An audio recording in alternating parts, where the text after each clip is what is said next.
Thanks to everyone who supported the channel financially, and thanks to everyone who watched the ads without skipping.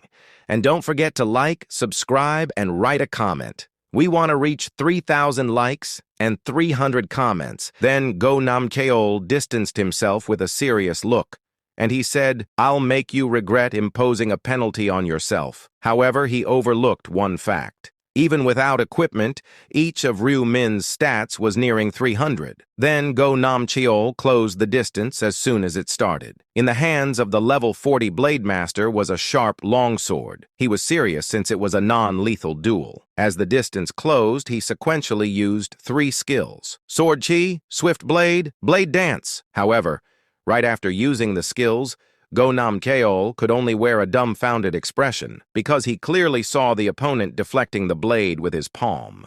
And he inquired, How is this possible? He deflected my blade with his hand? It wasn't just a normal attack, but a skill charged with 5 times the usual damage.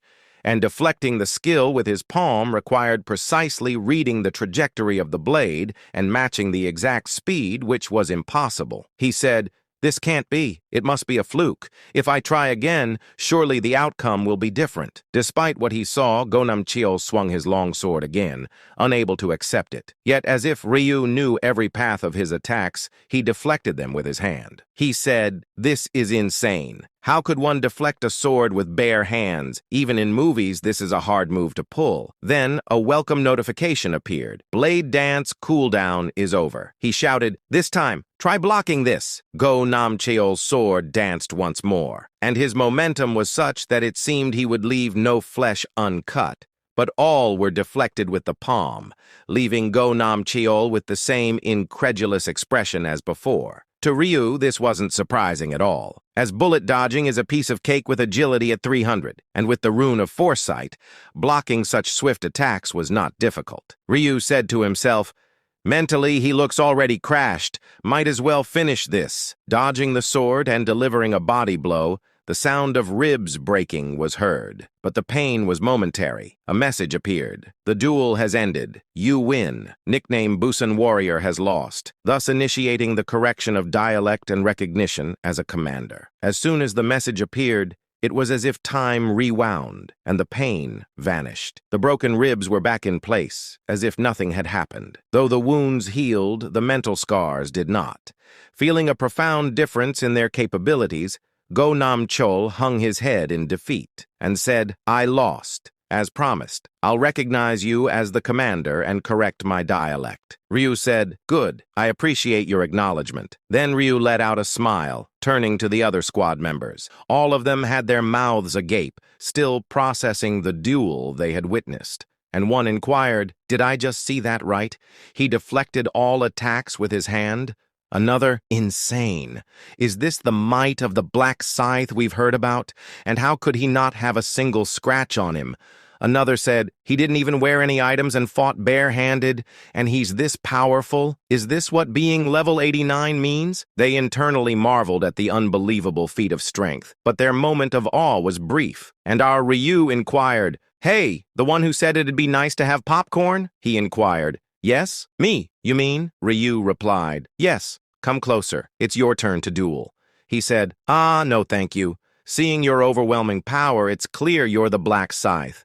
Ryu said, Already disobeying your commander? I don't like repeating myself." The man said, I'll come." With a reluctant heart, the squad member approached Ryu. Ryu looked to the other, said, "Everyone else, stand by. You'll all have to face me one-on-one after him." The faces of the squad members fell. After that, Ryu dueled with each of the 10 squad members, displaying a ghost-like skill by deflecting attacks with his palm, just as he did with Go Nam Cheol. And as a result, the squad members couldn't even look Ryu in the eye. And no matter if they used skills, fakes, changed their attack patterns, whatever they did, he blocked everything with his bare hands, leaving them with a sense of helplessness beyond imagination. Then Ryu said, "You all worked hard dueling. It must be tiring, so sit and rest." The squad members looked at Ryu with eyes full of reverence. Though his face was hidden behind a mask, it was clear that their commander hadn't sweated a single drop, and one said to himself,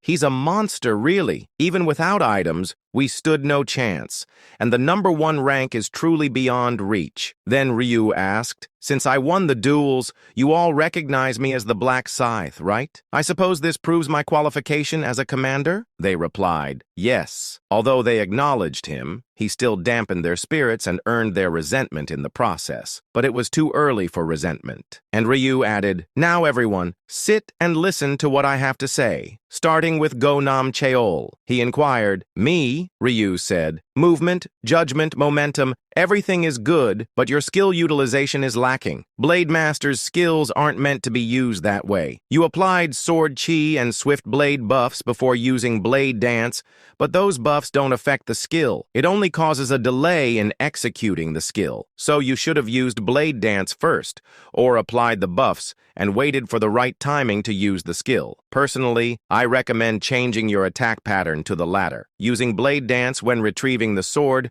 helps reduce delay. Ryu added, next, Huang Mangi. As a gladiator, your movements are good, but you rely too much on rage skills and neglect defense. Lowering your weapon below your chest during combat is like asking to be killed or surrendering. It's not just carelessness. It's a habit that needs changing. Then Ryu said to the next person, then Kang Si-hyuk. In terms of skill utilization, judgment, and combat sense, you're superior among the squad members. You mix skills with fakes well. However, you give up too easily after gauging the opponent's strength.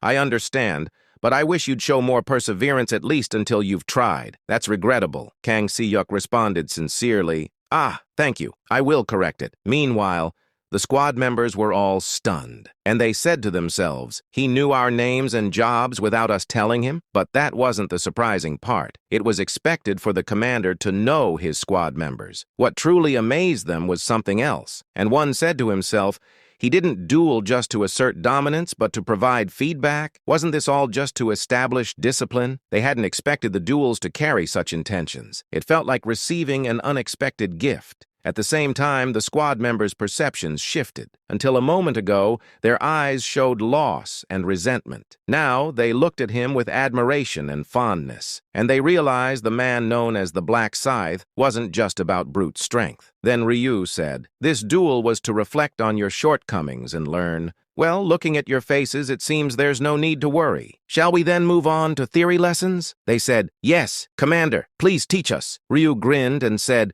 we are a 5-minute standby team, waiting here and immediately deploying upon receiving a report.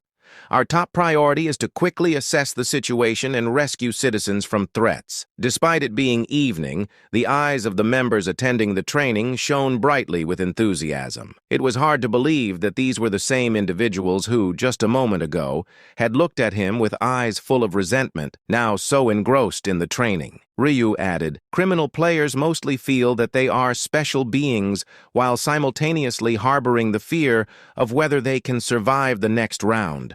Therefore, they are in a mentally unstable and dangerous state, especially when cornered. The members nodded in agreement, as they too had experienced fear of the next round. Then Ryu said, when mentally exhausted, they are easily tempted to do whatever they desire before dying in the next round. That's why they are unrestrained, acting on all the impulses they've suppressed before their downfall. And this explains the frequent occurrence of crimes among players. Therefore, they commit crimes like theft, looting, rape, and murder without hesitation. Having practiced murder in the 4th round, their rehearsal for killing is complete. These individuals are fearless. They look down on civilians and even mock the police. But now, it's different. At that moment, Ryu's eyes gleamed from behind his mask, and he said, we must instill fear in them. We also need to change the perception of citizens who distrust police and players. We'll start practical training now to learn about these aspects. Essentially, it's a real-world application. The members swallowed nervously, as the prospect of real-world application from the first day was nerve-wracking. Ryu added, real-world operations will take place in Seoul.